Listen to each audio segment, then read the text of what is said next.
నిరుద్యోగ భృతి ఎప్పుడు ఇస్తారని అడుగుతా ఉన్నాడు మిత్రుడు. మేము నిరుద్యోగ భృతి 6 గ్యారంటీల్లో గానీ మేము దీంట్లో గానీ మేము చెప్పలేము. నిరుద్యోగ భృతి 6 గ్యారంటీల్లో గానీ మేము దీంట్లో గానీ మేము చెప్పలేము. 2 లక్షల ఉద్యోగాలు ఇచ్చి తీరుతాం 3 ఏళ్ల లోపల. సంవత్సరానికి కాదా 2 లక్షలని? లేదు, మా టర్మ్ లో 2 లక్షల ఉద్యోగాలు ఇస్తామని చెప్పాం. మోడీ మాటలాగా సంవత్సరం 2 కోట్ల చెప్పలేము. మేము మా టర్మ్ లో 2 లక్షల ఉద్యోగాలు ఇస్తామని చెప్పాం.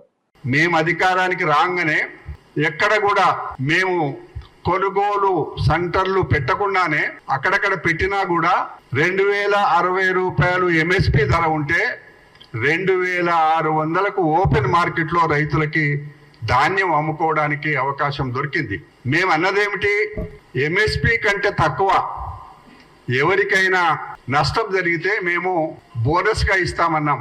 కానీ ఎంఎస్పి కంటే ఎక్కువనే రైతాంగానికి డబ్బు వచ్చింది. అదొక పాయింట్. ఓకే, తులం బంగారం ఎంతమందికి ఇచ్చారు మీరు? తులం బంగారము కూడా ఇవ్వటం జరిగింది. ఎంతమంది ఇచ్చారనే డాటా నా దగ్గర లేదు. ఆ డాటా కావాలంటే తులం బంగారం ఇచ్చారా? కొన్ని దగ్గర జరిగినాయి కదా. మీకు కళ్యాణ లక్ష్మి చెక్కులతో పాటు కొందరికి ఇచ్చాము తులం బంగారం. సార్ చాలా సెన్సేషన్ అవుతుంది. కానివ్వండి, మీరు తులం బంగారం ఇచ్చినామంటారు. మేము ఏదైతే హామీలు ఇచ్చామో హామీలు ఇచ్చినవన్నీ నెరవేర్చాము. తులం బంగారం కూడా ఇచ్చినాము అని అన్నారు మీరు. తులం బంగారం కూడా దాంతో పాటు కావాలంటే పెళ్లిళ్ళు చేసుకున్న వాళ్ళ డాటా తీసుకొని వెళ్ళి మీ దగ్గర మీకు ఇప్పిస్తాను, మీకు ఐఎన్పిఆర్ కి చెప్పేసి. చెప్పింది 100 రోజుల్లో అని చెప్పారు హామీలు. అవును, 400 హామీలు, 13 6 గ్యారంటీల్లో 13 హామీలు. ఆ 13లో ఒక 4-5 అయినట్టున్నాయి. మిగిలిన మేజర్ అన్ని పెండింగ్ ఉన్నాయి. సో ప్రజలు అడగట్లేదు కదా, ప్రజలే కదా తిట్టేది. ఏమి ఇయ్యట్లేదు, మీరు చెయ్యట్లేదు అని తిట్టేది ప్రజలే కదా. 2 లక్షల ఉద్యోగాలు ఇచ్చి తీరుతాం 3 ఏళ్ల లోపల. సంవత్సరానికి కాదా 2 లక్షలని? లేదు, మా టర్మ్ లో 2 లక్షల ఉద్యోగాలు ఇస్తామని చెప్పాం.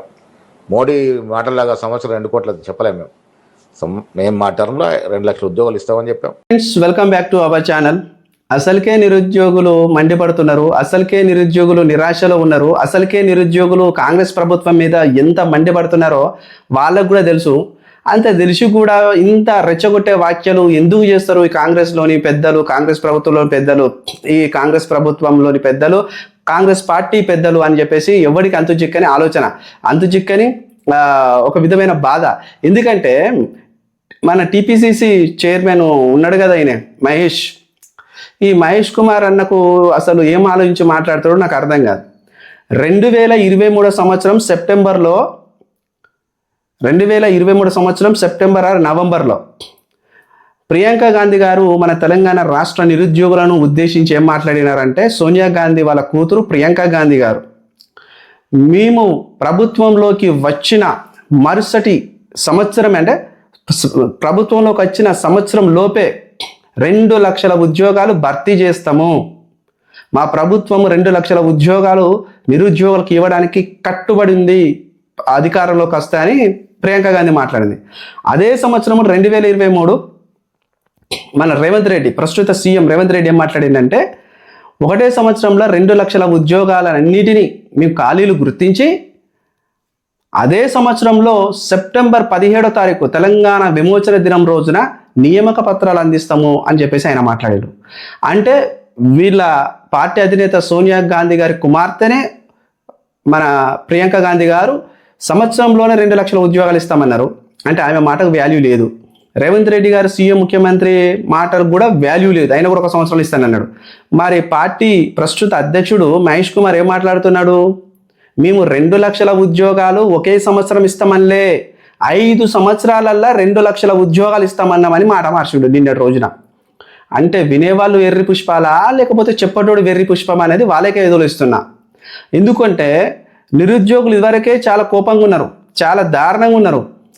పల్లెన గడప గడపన వెళ్ళి ముసలోడనక ముడిగోడనక గదవ పట్టుకొని మూతి గడ్డ మిసం పట్టుకొని కాంగ్రెస్ పార్టీకి ఓట్లేపించినారు. బస్సు యాత్ర అని పెట్టి ఊరూరున బస్సులు వేసుకొని తిరిగి చాలామంది నిరుద్యోగులు కాంగ్రెస్ ప్రభుత్వాన్ని అధికారంలోకి పట్టుకొచ్చి గద్దెక్కించిన తర్వాత వీళ్ళు బలపరిచిన మాటలు మాట్లాడుతున్నారని ప్రజలు అంటున్నారు. ఎందుకంటే ఈ గడిచిన 2.5 సంవత్సరాలల్లో కనీసం ఒక ఉద్యోగ నోటిఫికేషన్ కూడా ఇవ్వకుండా గత ప్రభుత్వం ఇచ్చిన ఆ 50,000 ఉద్యోగాలకు పరీక్షలు పెట్టి నియామక పత్రాలు ఇచ్చి ఇగో మేము ఇచ్చినామని చెప్పేసి వీళ్ళు లెక్క చెప్పి వాళ్ళ అకౌంట్లో గత ప్రభుత్వం ఇచ్చిన నోటిఫికేషన్ల తాలూకు ఫలితాన్ని వాళ్ళ అకౌంట్లో వేసుకున్నా కూడా మనం చెప్పుకోకున్నాం, వారిని ఏమల్లే. కానీ ఇన్ని అబద్ధాలు ఇన్ని పొందకోరు ముచ్చట్లు పెట్టినా కూడా నిరుద్యోగులు ఎక్కడ కూడా రోడ్డెక్కి తన నిరసన గలాన్ని విప్పలే. కానీ 1 సంవత్సరంలో మేము 2 లక్షల ఉద్యోగాలు ఇస్తానలేదు, 5 సంవత్సరాలలో ఇస్తామన్నప్పుడు ఖచ్చితంగా నిరుద్యోగులకు కోపం వస్తుందా రాదా? 100% నిరుద్యోగులకు కోపం వస్తుంది. నిరుద్యోగులను రెచ్చగొట్టే ప్రయత్నం చేయకండి. మీరు నోటిఫికేషన్ ఇవ్వకుండా ఫరక్ పడేదే లేదు. మీరు నోటిఫికేషన్ ఇవ్వకపోతే నెక్స్ట్ సారి మీకు ఉద్యోగాలు ఉండవు, రాజకీయ ఉద్యోగాలు ఉండవు. నెక్స్ట్ రేవంత్ రెడ్డి గారికి ముఖ్యమంత్రి పదవి రాదు, నెక్స్ట్ క్యాబినెట్ మినిస్టర్లకు మినిస్టర్ పదవులు రావు, నెక్స్ట్ ఎమ్మెల్యేలకు ఎమ్మెల్యే పదవులు రావు. వాళ్ళను రాజకీయ నిరుద్యోగంలోకి నెట్టివేయాలని ఫిక్స్ అయిపోయినారు తెలంగాణ నిరుద్యోగ సోదరులు. మీకేమో రాజకీయ ఉద్యోగాలు కావాలంటేనేమో మీకు ఎమ్మటే 6 నెలలకు నోటిఫికేషన్, మున్సిపల్ నోటిఫికేషన్ ఇప్పుడు వచ్చింది. కాంగ్రెస్ ప్రభుత్వంలో ఉన్న రాజకీయ నిరుద్యోగులకు అందరికీ ఉద్యోగాలు ఇవ్వాలని నోటిఫికేషన్స్ ఇచ్చారు.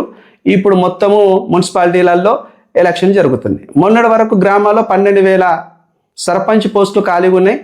రాజకీయ నిరుద్యోగులలో ఉంటే మీరు ఉద్యోగం పొందండి రా అన్నట్టు ఆడ ఎలక్షన్స్ పెట్టుకున్నారు, వాళ్ళందరినీ భర్తీ చేసుకున్నారు. కానీ ఒక ఎమ్మెల్యే ఉదాహరణకు చచ్చిపోయిన 6 నెలలకే ఆ సీటును భర్తీ చేయండి, ఆయన ఉన్న స్థానానికి బై ఎలక్షన్ తీసుకొచ్చి పెట్టండి అని రాజ్యాంగం చెప్తాను. రాజ్యాంగాన్ని తూచే తప్పకుండా ఆ విషయంలో వీళ్ళు ఫాలో అవుతారు. కానీ వీళ్ళ మేనిఫెస్టోనే ఒక బైబిల్గా, ఒక ఖురాన్గా,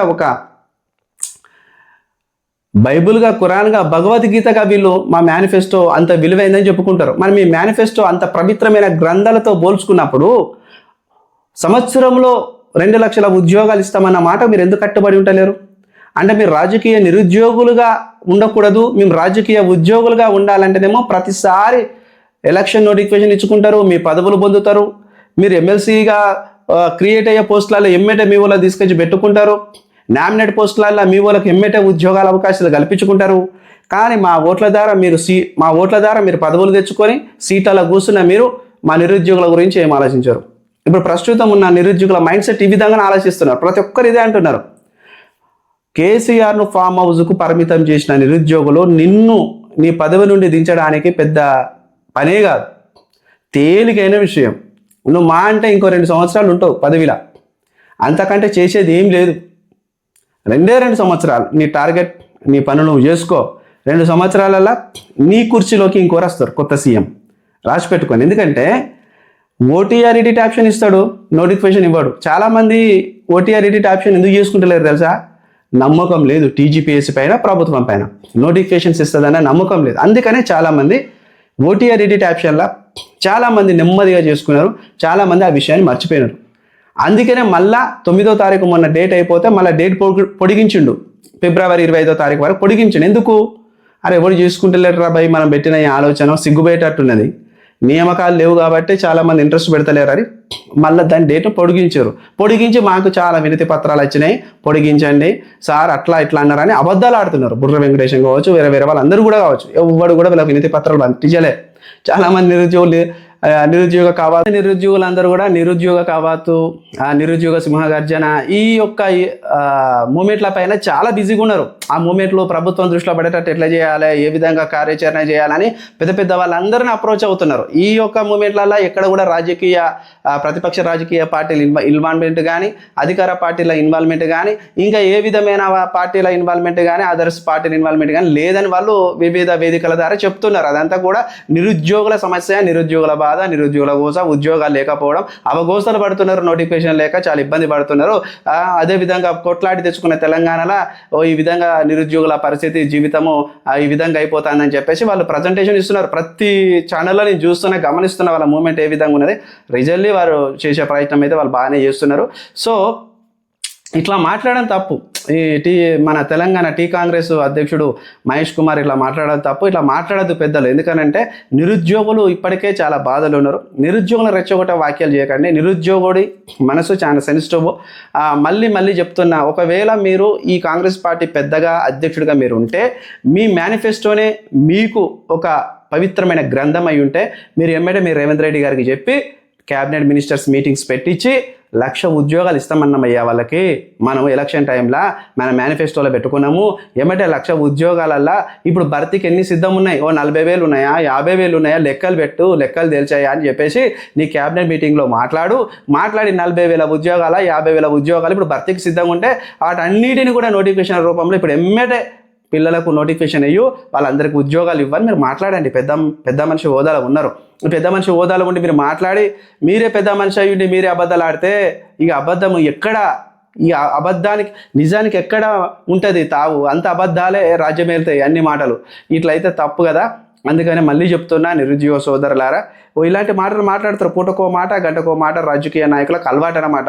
రాజకీయ నాయకులు అంటేనే అబద్ధాలు ప్రచారం చేసేట్లో దిట్టలు.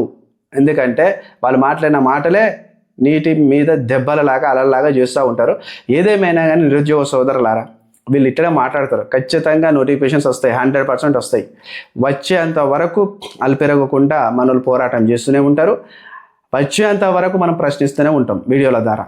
100% మన వాయిసే నిరుద్యోగుల పక్షాన ఉంటుంది. మళ్ళీ చెప్తున్నా నిరుద్యోగులారా, నోటిఫికేషన్స్ లేవు అనేది దిగులు చెందకండి. నోటిఫికేషన్స్ లేవు అనే బాధపడకండి. నోటిఫికేషన్స్ పక్కా వస్తాయి. పుస్తకం బట్టి చదవండి. ఖచ్చితంగా ఉద్యోగాలు సాధించుకోండి.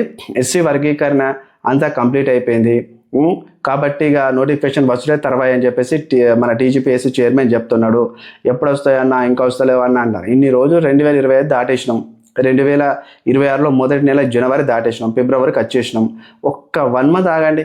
ఇప్పుడు మార్చిలో మనకు బడ్జెట్ సెషన్స్ అంటున్నారు, తెలంగాణ అసెంబ్లీ సమావేశాలు అంటారు. దాంట్లో మన నిరుద్యోగులకు సంబంధించిన కొత్త జాబులకు ప్రభుత్వ ఉద్యోగుల శాలరీస్కు అలా ఖచ్చితంగా ఒక సమ్ అమౌంట్ పెడతారు. అప్పుడు తెలిసిపోతుంది.